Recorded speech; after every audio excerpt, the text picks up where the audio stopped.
Semana passada, quem esteve aqui no culto de semana passada? Amém. Queridos, na semana passada, nós começamos a ministrar aqui sobre o dízimo na graça. Por quê? Porque existem muitas pessoas, existem muitos pregadores que têm bombardeado a igreja. A igreja está comigo, amém ou não? Tem muitas mensagens que têm bombardeado a igreja contra a prática do dízimo. E na semana passada eu falei que eu não iria continuar a mensagem aqui. Eu falei que talvez eu continuaria no discipulado. Por quê, irmãos? Porque não é muito confortável pregar sobre dízimo. Não é muito, a gente não fica assim 100% à vontade.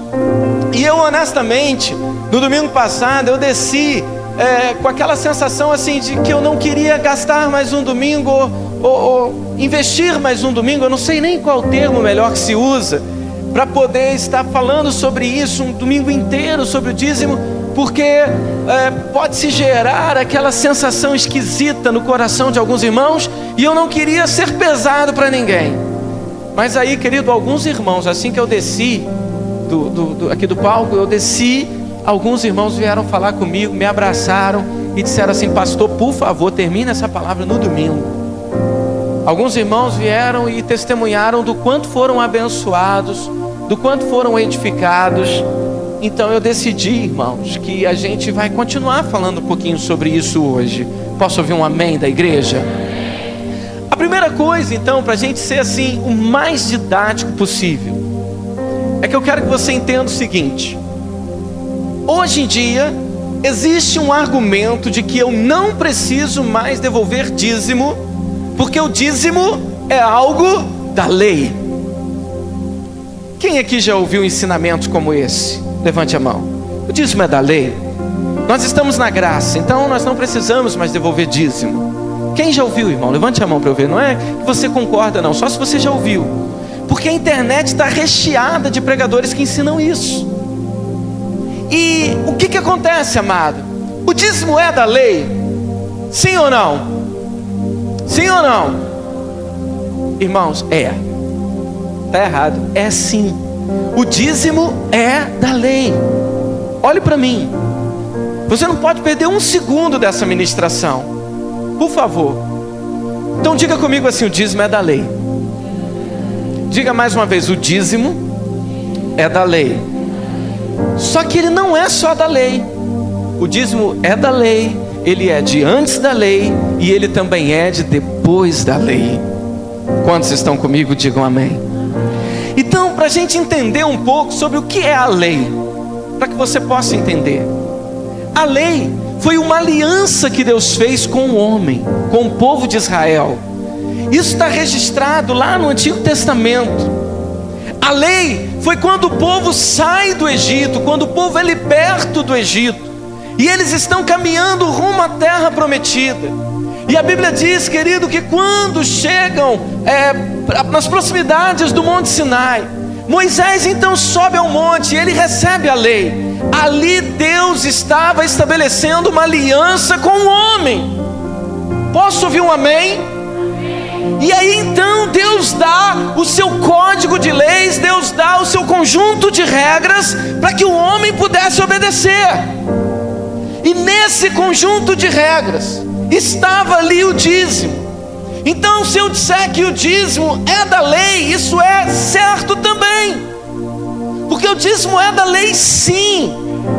O dízimo estava inserido na velha aliança, sim. O dízimo está inserido ou estava inserido na lei, sim. E todas as vezes que se é estabelecida uma lei, todas as vezes que você faz uma aliança, existiam sacerdotes que serviam essa lei, sacerdotes que trabalhavam no cumprimento dessa lei. E aí então Deus estabeleceu a tribo de Levi para que fosse uma tribo sacerdotal. Qual tribo então que foi a tribo sacerdotal? A tribo de Levi, os descendentes de Arão. E eu vou dizer algo para você: em Israel, para ser um sacerdote, você tinha que ser da tribo de Levi. Posso ouvir um amém? Glória a Deus. Então, todas as tribos de Israel, todas as outras 11 tribos, porque eram 12, todas elas trabalhavam, as 11 tribos trabalhavam no secular, no plantio, na colheita, em todas as áreas que fossem possíveis. Mas a tribo de Levi, qual tribo, irmãos? A tribo sacerdotal, pela lei, ela não deveria trabalhar com o serviço secular. Ela deveria dedicar-se exclusivamente ao sacerdócio. Quantos estão comigo? Digam amém. Como então que iria sustentar essa tribo? De que essa tribo iria viver? Então Deus estabelece os dízimos. Deus então, Ele orienta: olha, é necessário devolver os dízimos. Quando você traz o seu dízimo, você está trazendo 10% da sua renda. E existiam algumas ofertas em que o sacerdote ele podia pegar parte dela para o seu sustento também. Então a tribo levítica, a tribo sacerdotal, a tribo de Levi, eles eram sustentados pelos dízimos do povo. O povo trazia os dízimos. Posso ouvir um amém por isso? Quantos aqui estão me acompanhando? Digam amém. Então, querido, o dízimo é da lei? É. O dízimo é do sacerdócio levítico? É. Mas qual é o grande problema? O grande problema é que todo mundo que ensina que o dízimo é da lei, ele não está querendo continuar devolvendo o seu dízimo. Quando a pessoa chega e diz assim: olha, o dízimo é da lei, é porque, irmãos, quando alguém se levanta para dizer que é contra o dízimo, porque o dízimo é da lei, escreva o que eu estou te falando, é porque é avarento. É porque está arrumando um meio de não devolver dízimo. Porque eu não vi ninguém que se levanta contra a prática do dízimo e que na sua vida diária oferta a Deus mais do que devolvia em dízimos. Eu não conheço. Não estou dizendo que não existe, mas eu estou dizendo que eu não conheço. Então, na verdade, muitos se apegam a essa mentira do diabo. Muitos se apegam a essa ideia satânica de que na graça não tem dízimo. Por quê? Porque são avarentos, apegados ao dinheiro, servos de Mamon. Para quem não sabe quem é Mamon, é o Deus do dinheiro, Deus das riquezas. Quantos estão comigo? Digam amém. E essa ideia é uma ideia tão diabólica, de que na graça não tem dízimo, e que o dízimo é da lei, e hoje nós não precisamos mais devolver dízimo. Irmão, que eu quero te dizer algo, e quero que você preste muita atenção. Isso é tão diabólico, porque isso é uma estratégia de Satanás, para confundir o povo de Deus, para que a obra pare. Vocês estão me acompanhando, amém? Então, ouça aqui, vamos recapitular. O dízimo estava na lei, sim ou não? Sim. O dízimo é da lei? Sim. Mas ele não é só da lei, ele é de antes da lei e depois da lei. Então diga comigo assim: o dízimo vem antes da lei, durante a lei e depois da lei. Então preste bem atenção. Na lei de Moisés, Deus estabeleceu um sacerdócio.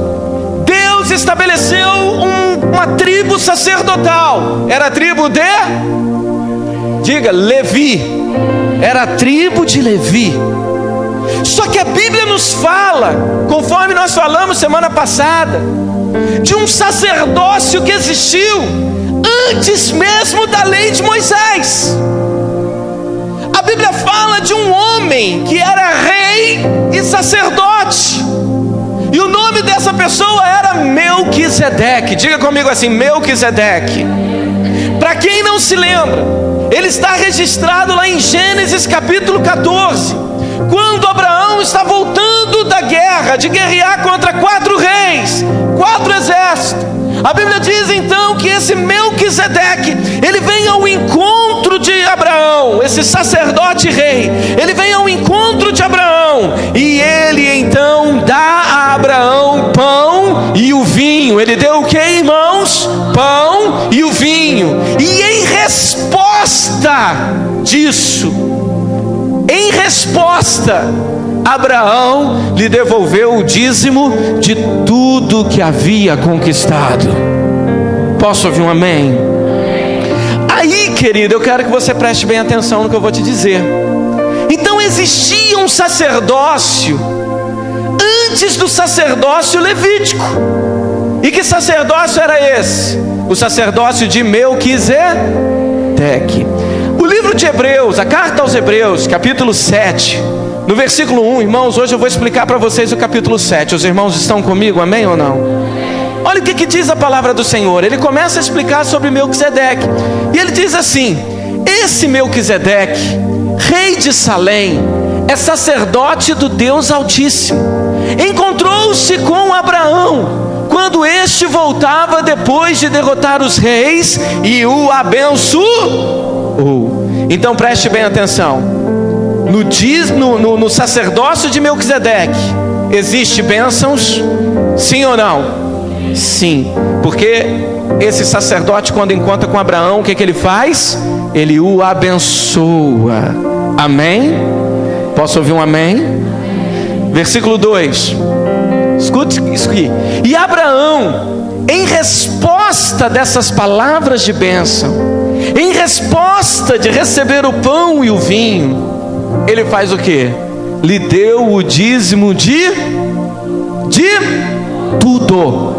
Em primeiro lugar, seu nome de quem? De Melquisedeque, significa rei de justiça. Depois, rei de Salém, que quer dizer rei de paz. Então o autor de Hebreus, ouça bem aqui, ele gasta essa parte dessa carta.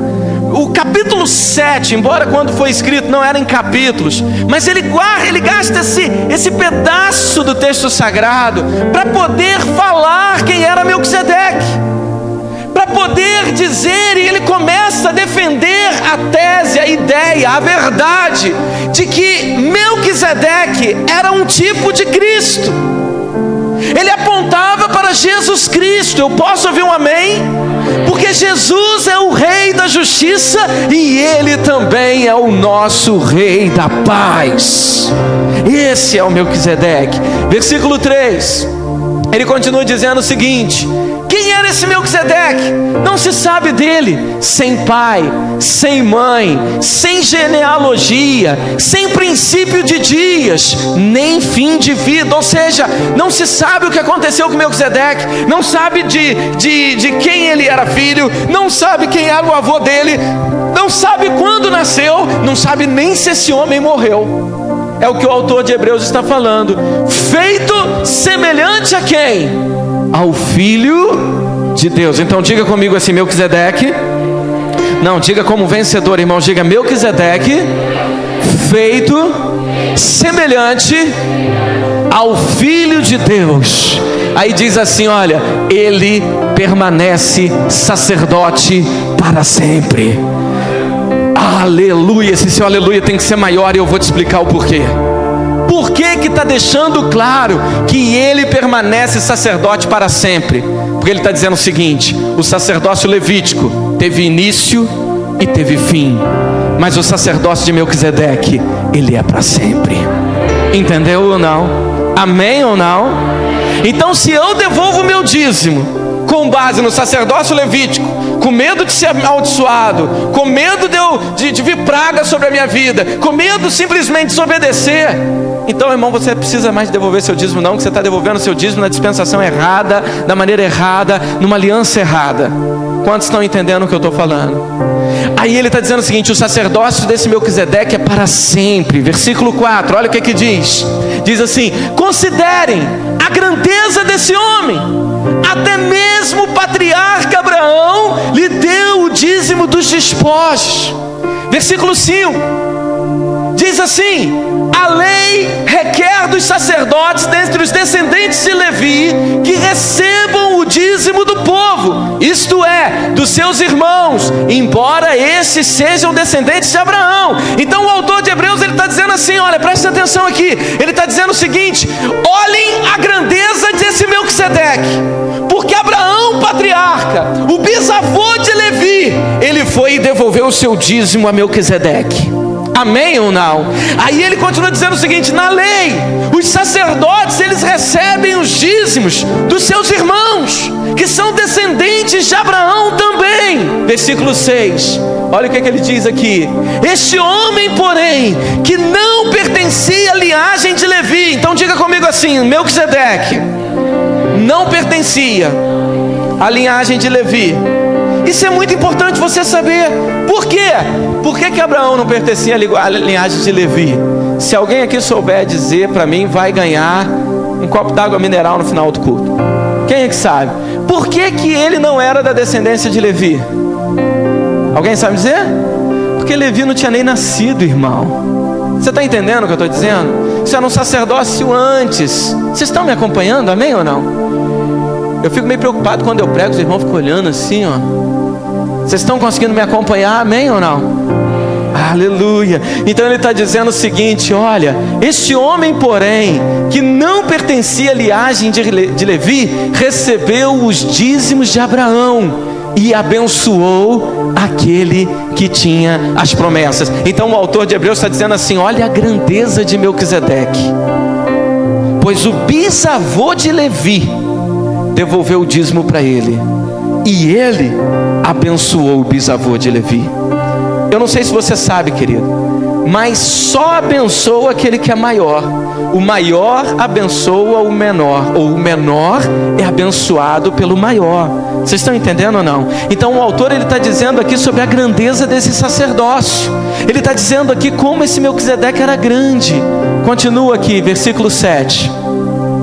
Sem dúvida alguma, o inferior é abençoado pelo superior. Versículo 8. No primeiro caso, qual o primeiro caso? Na lei, no sacerdócio levítico, quem recebe o dízimo são homens mortais. Então na época de Levi, quem recebia os dízimos eram homens mortais. Mas olha o que o autor de Hebreus diz: mas no sacerdócio de Melquisedeque, aquele que recebe o dízimo é aquele que se testifica até hoje que ele está vivo.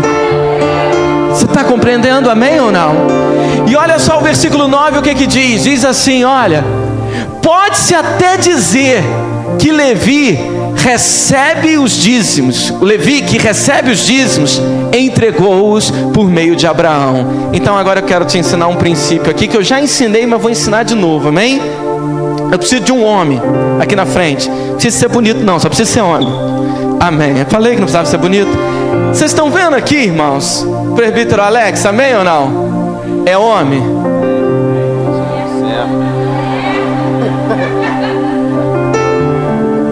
É? Irmãos, o Alex é homem, amém ou não? É bonito? Só Ariel e minha mãe que falou. Nem sua mãe falou. Falou não. Não falou, eu não ouvi. Então ouça aqui, presta atenção aqui, irmãos, olha para mim. Olha o que está dizendo o seguinte. Olha a grandeza desse Melquisedeque, tá? Imagina aqui que Alex é o Abraão e eu sou o Melquisedeque. Não, eu vou dar uma colher de chá para ele. Ele vai ser o Melquisedeque. Ele está mais parecido com Jesus por causa da barba e por causa dos cabelos. E eu sou Abraão. Então ele está dizendo assim: olha a grandeza do Melquisedeque, amém ou não?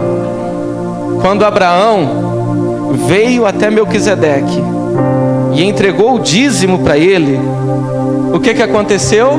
Levi, o bisneto, já tinha nascido. Levi, aquele que era o líder, o chefe, o príncipe da tribo sacerdotal, aquele Levi, o que ele fez? ele em Abraão, ele estava entregando o dízimo para Melquisedeque também. Amém, irmão? Escute bem o que eu vou te dizer. Isso é poderoso.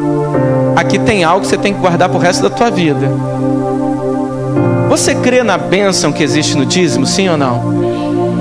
Amém ou não? Então ouça bem. Se quando Abraão entregou o dízimo para Melquisedeque, Levi também entregou, porque Levi ainda estava quem? Em Abraão. Ele ainda não tinha nascido, ainda não tinha desenrolado a linhagem toda. Se quando Abraão devolveu o dízimo para Melquisedeque, Levi entregou o dízimo, significa o seguinte, irmão, preste atenção nisso. É que se eu sou dizimista, então eu estou recebendo as bênçãos do dízimo, amém ou não? Mas quando eu estou sendo dizimista, minha filha está sendo dizimista, meu neto está sendo dizimista, meu bisneto está sendo dizimista, meu tataraneto está sendo dizimista, toda a minha linhagem está participando dessa bênção. Todos os meus descendentes estão entregando o dízimo junto comigo. Então, se você crê na bênção do dízimo, quando você é um dizimista, irmãos, você está decretando bênçãos para as suas futuras gerações. Mas e se eu não estou entregando o meu dízimo? Irmãos, eu estou retendo bênçãos para os meus descendentes. Quantos estão comigo? Digam amém. Obrigado, Melquisedeque. Olha só o versículo 10, o que diz? Pois quando Melquisedeque encontrou com Abraão, Levi ainda não havia sido gerado.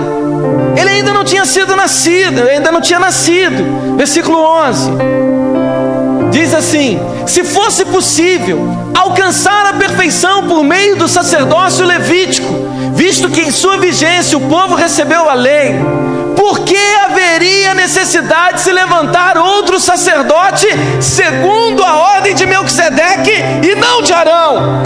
Então o autor de Hebreus estava dizendo o seguinte: a lei, o sacerdócio levítico, ele não foi um sacerdócio completo.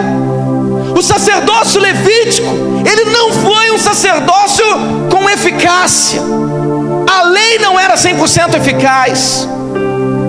Então ele está dizendo o seguinte: então tornou-se necessário o quê? Levantar um outro sacerdócio, o sacerdócio de Melquisedeque. A igreja me acompanha, amém ou não? Por quê? Porque o sacerdócio levítico, ele não alcançou perfeição. Não alcançou perfeição. Então houve necessidade de se levantar um outro sacerdócio. Então olhe para mim, irmão. Eu e você hoje não estamos debaixo do sacerdócio levítico. Nós estamos debaixo do sacerdócio de Melquisedeque. Ah, pastor, me explica melhor. O sacerdócio levítico é para aqueles que ainda vivem debaixo da lei. Mas eu digo por mim, eu estou debaixo da graça do Senhor. É do sacerdócio de Melquisedeque. Amém, irmão? Versículo 12, olha o que diz aqui. Certo é que quando há mudança de sacerdócio, é necessário que haja mudança de lei. Então é por isso que é o seguinte, irmão: se eu estou no sacerdócio levítico, eu estou debaixo do quê? Da lei de Moisés. Mas se eu agora estou debaixo de um outro sacerdócio, mudou a lei. Então qual é a lei que eu estou hoje?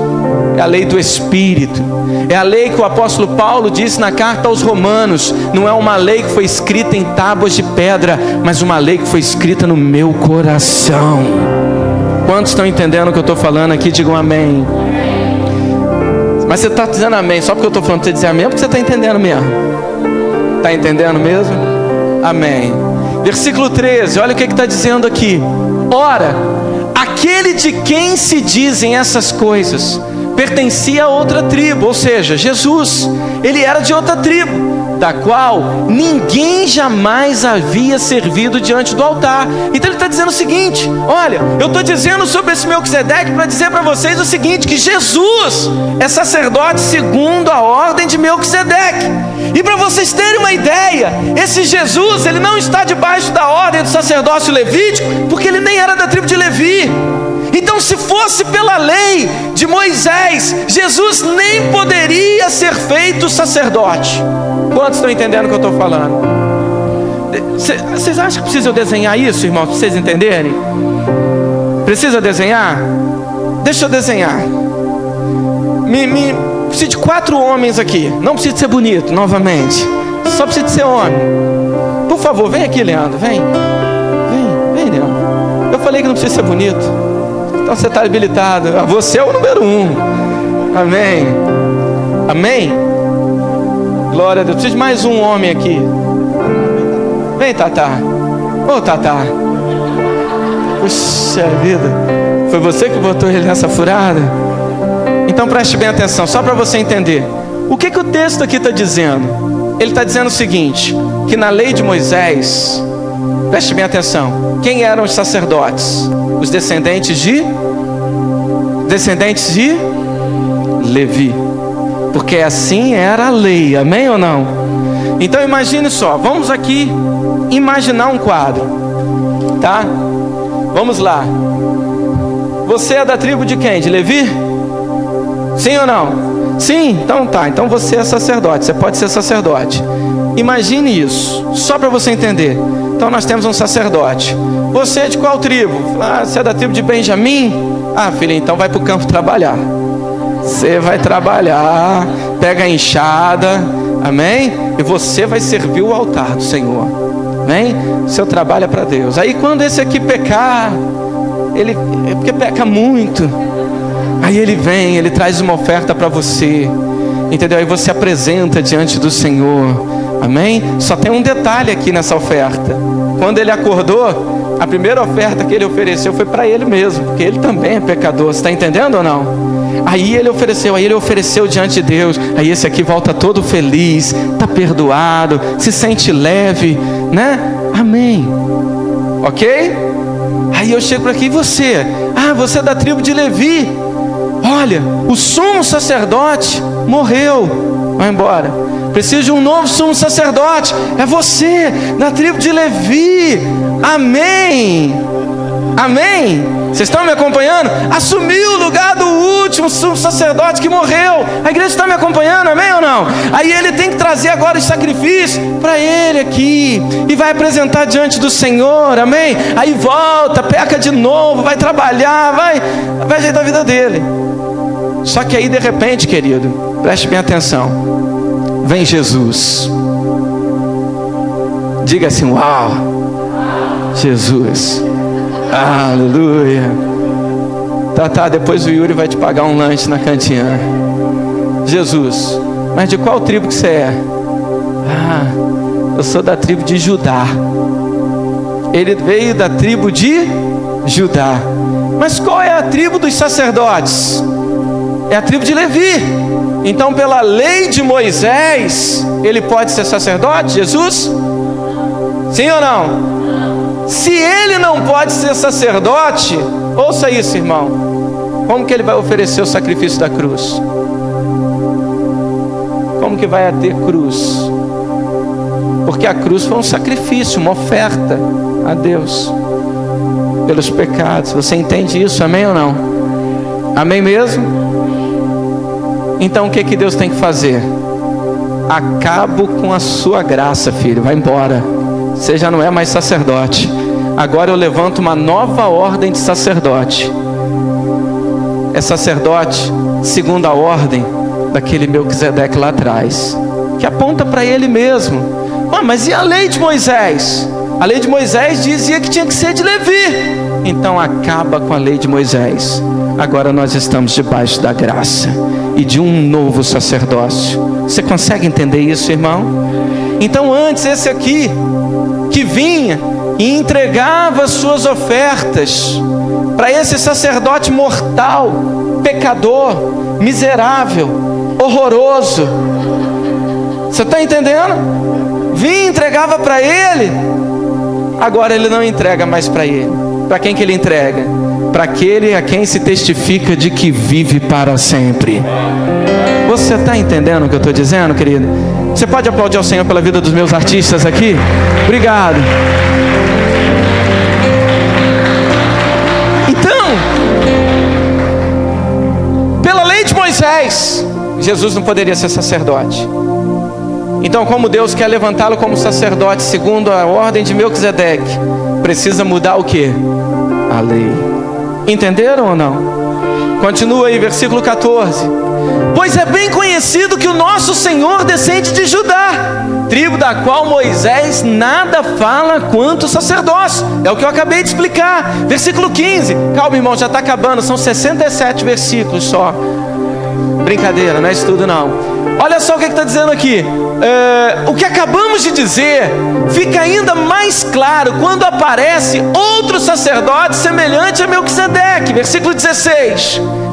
Alguém que se tornou sacerdote não por regras relativas à linhagem. Ou seja, esse sacerdote aqui, o tatá bonitão Jesus, ele não se tornou sacerdote por causa da linhagem, por ter nascido de uma tribo sacerdotal. Mas então, como que ele se tornou sacerdote? Segundo o poder de uma vida indestrutível. Foi pelo poder de Deus que ele se torna sacerdote. Não é simplesmente porque ele era filho de sacerdote, é porque Deus o levantou, Deus o estabeleceu como sacerdote. Vocês estão entendendo? O filho lá do sacerdote primeiro, Leandro, Yuri, ele era sacerdote simplesmente porque o pai dele era, porque ele nasceu numa linhagem. Agora, esse tal de Jesus aí de Nazaré, ele era sacerdote não foi por causa da linhagem, mas foi por causa de um poder de uma vida indestrutível que ele se tornou sacerdote. Amém ou não? Versículo 17 diz o seguinte: porquanto sobre eles é afirmado, tu és sacerdote para sempre, segundo a ordem de Melquisedeque. Diga aleluia.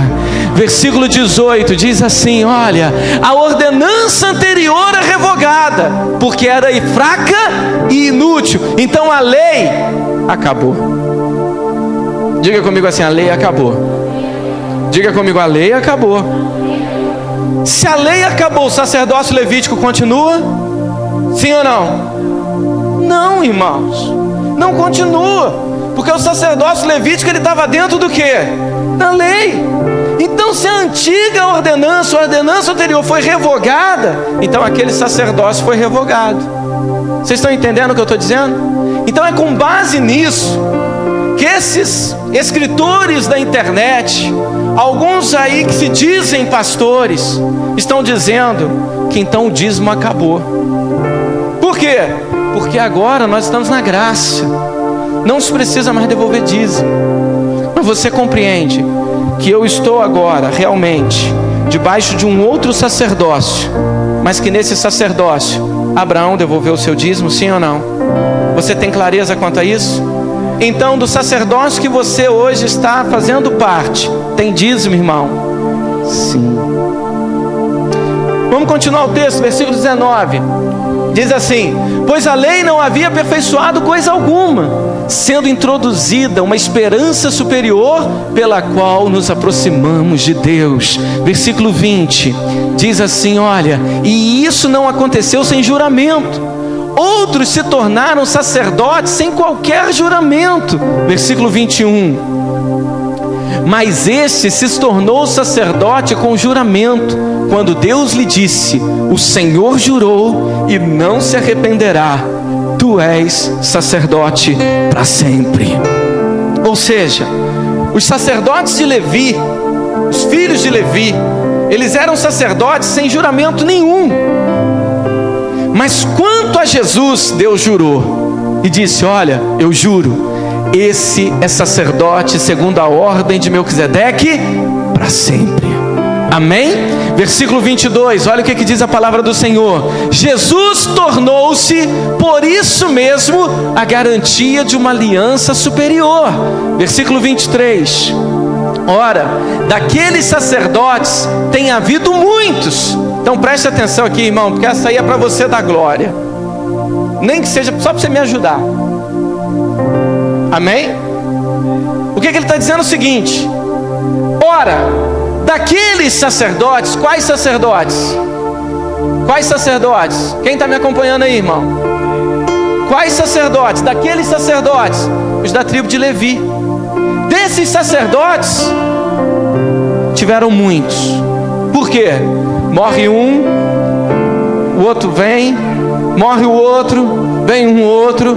E eu não sei se você sabe, segundo o historiador Flávio Joséfo, segundo quem, irmãos? O historiador Flávio Joséfo, desde que foi estabelecida a lei até a destruição do templo, Israel teve 83 sumos sacerdotes, porque isso era de pai para filho.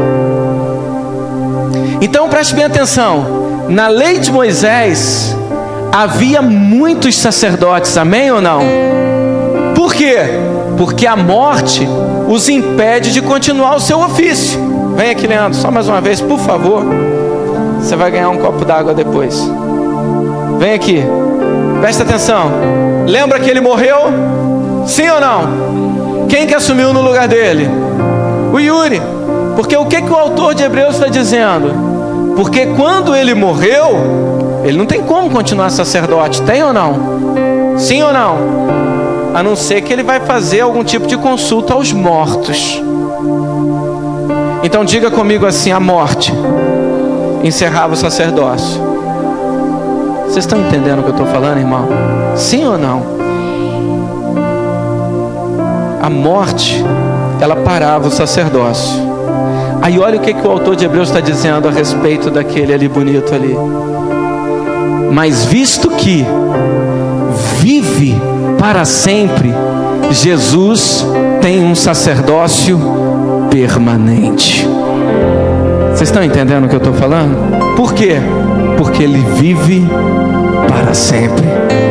Então na lei de Moisés tiveram muitos sacerdotes, mas segundo a ordem de Melquisedeque, tem um sumo sacerdote que vive para sempre. Amém, amado? Obrigado. Olha o versículo 25 que diz: portanto, ele é capaz de salvar definitivamente aqueles que por meio dele aproximaram-se de Deus, pois vive sempre para interceder por eles. Versículo 26 diz assim: e de um sumo sacerdote como este, que precisávamos, santo, inculpável, puro, separados dos pecadores, exaltado acima dos céus.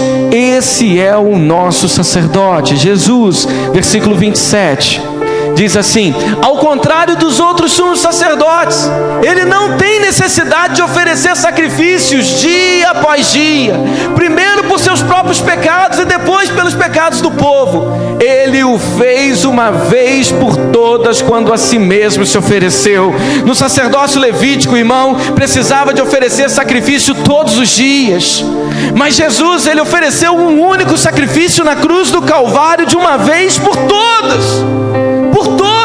Então é um sacrifício superior, é um sacerdócio superior, é uma aliança superior. Eu não sei se vocês conseguem perceber isso. Versículo de número 28 diz assim: olha, pois a lei constituiu sumos sacerdotes a homens que têm fraquezas, mas o juramento, ou seja, a ordenança do Senhor, que veio depois da lei, constitui o Filho perfeito para sempre. Para sempre. Então, ouça-me aqui, querido, preste bem atenção. Semana passada, eu estava falando para a igreja, e eu disse: querido, por que eu devo devolver meu dízimo? Se na graça tem dízimo. Tem, claro que tem. Por quê? Porque hoje nós vivemos segundo o sacerdócio de Melquisedeque. E no sacerdócio de Melquisedeque ele tem 3 características. Quantas? Primeira, é um sacerdócio de bênçãos, porque quando Abraão encontrou com ele, a Bíblia diz que Melquisedeque o abençoou. Em momento nenhum registra qualquer palavra de maldição sobre a vida de Abraão, mas só palavras de bênçãos. Então o sacerdócio de Melquisedeque é um sacerdócio de bênçãos sobre a vida daqueles que estão. Posso ouvir um amém? Segunda característica do sacerdócio de Melquisedeque, tinha comunhão, pão e vinho, a ceia.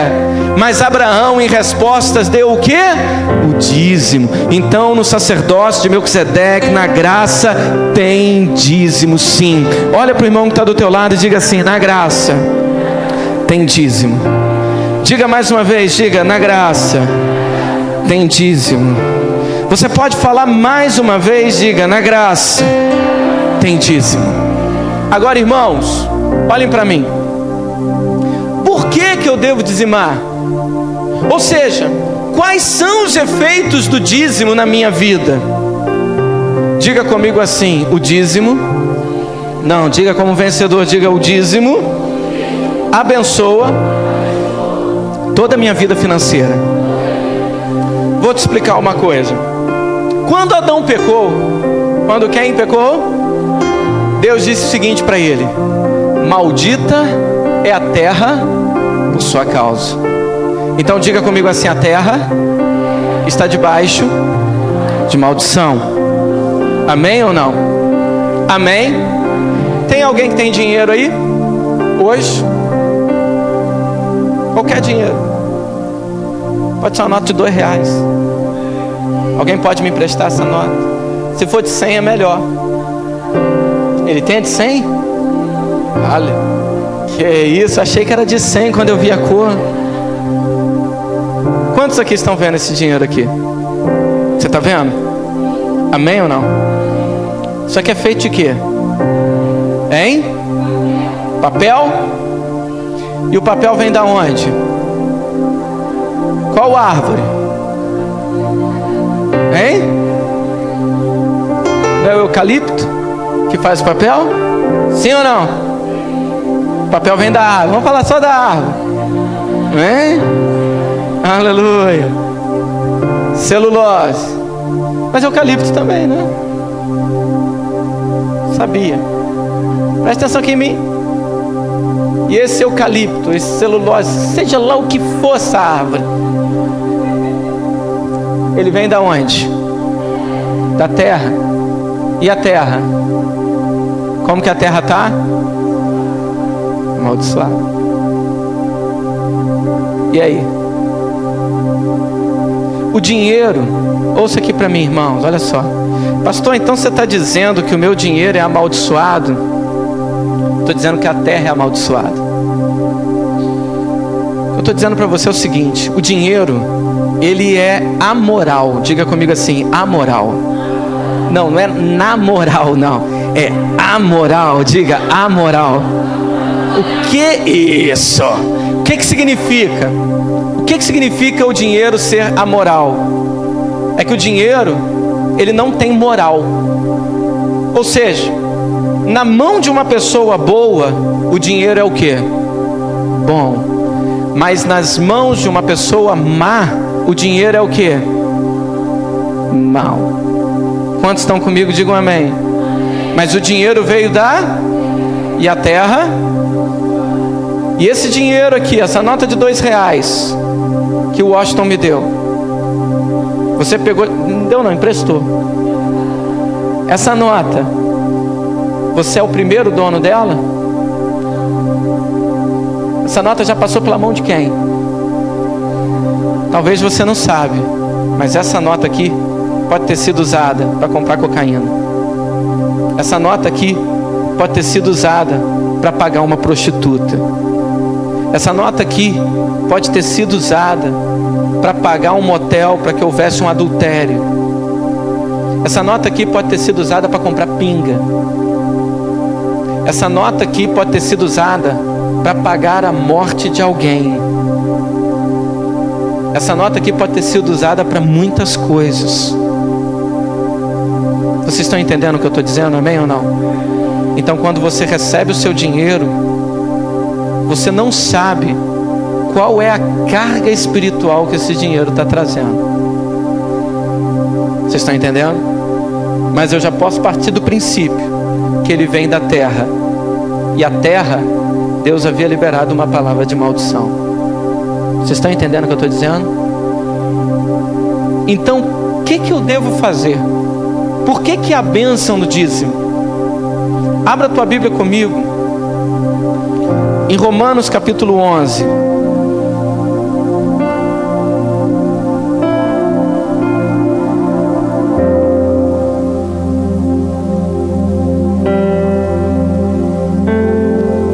Romanos capítulo 11. versículo, coloca aí para mim, Luiz Otávio, 16.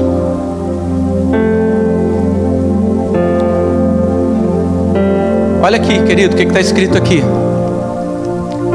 Se é santa a parte da massa que é oferecida como primeiros frutos, toda a massa também o é.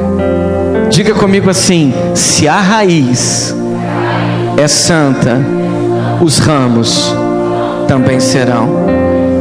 Então escuta bem, se eu santifico a primeira parte do meu dinheiro, o que a Bíblia diz?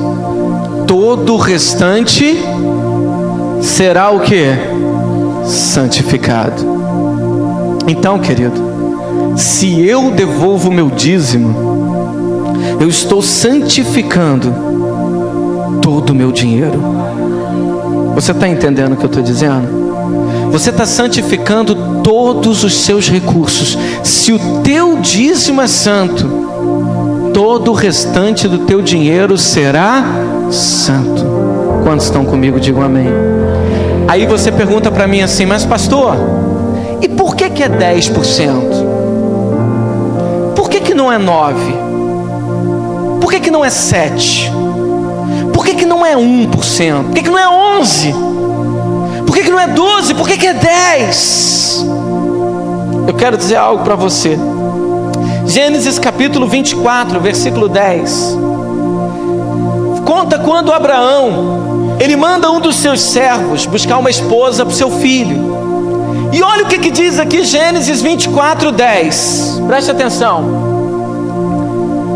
O servo partiu com quantos camelos?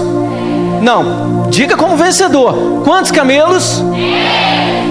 Com 10 camelos do seu senhor, levando também do que do seu senhor tinha de melhor.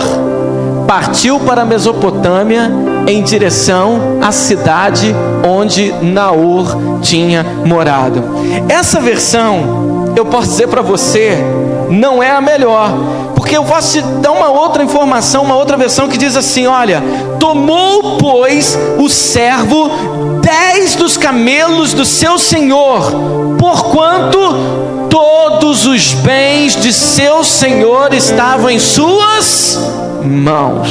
Então preste bem atenção. Quando ele levou 10 camelos, quantos camelos ele levou? 10.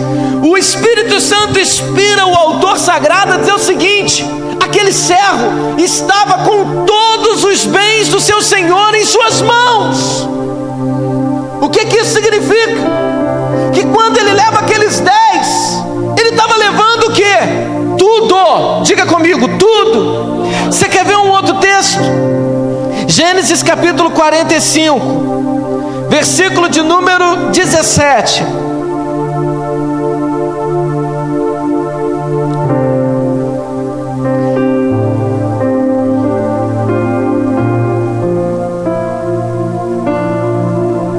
Olha o que está escrito. Disse então o faraó a José: diga a seus irmãos que ponham as cargas nos seus animais, voltem para a terra de Canaã. Versículo 18. Diz assim: e retornem para cá trazendo seu pai e suas famílias. Eu lhes darei o melhor da terra do Egito, e vocês poderão desfrutar a fartura dessa terra. Então olha o que Faraó falou com José. Olha para mim. Olha, eu vou dar para a família de vocês o melhor da terra do Egito. Posso ouvir um amém? Posso ouvir um amém? Aí vai lá para o versículo 23. O que então foi enviado para o pai de José? 45, versículo 23. Diz assim: e a seu pai enviou quantos jumentos? 10 jumentos carregados com o melhor do que havia no Egito. E quantas jumentas? 10 jumentas carregadas de trigo, pão e outras provisões para a viagem. Por que é 10? Por que quando o servo lá o servo de Abraão levou 10 camelos lá para poder conquistar a noiva do filho, e a Bíblia diz que ele estava com todos os bens do seu senhor? Por que Faraó ele chega para os irmãos, para José, e diz assim: olha, manda filhos buscaram seu pai que eu vou dar tudo do melhor do Egito. E mandou para ele 10 jumentos e 10 jumentas. Sabe por quê, irmão? Porque na numerologia bíblica o número 10 ele aponta para a completude. O 10 aponta para o tudo. Então quando eu dou 10%, significa que eu estou dando o quê? Tudo. É por isso que o dízimo é 10.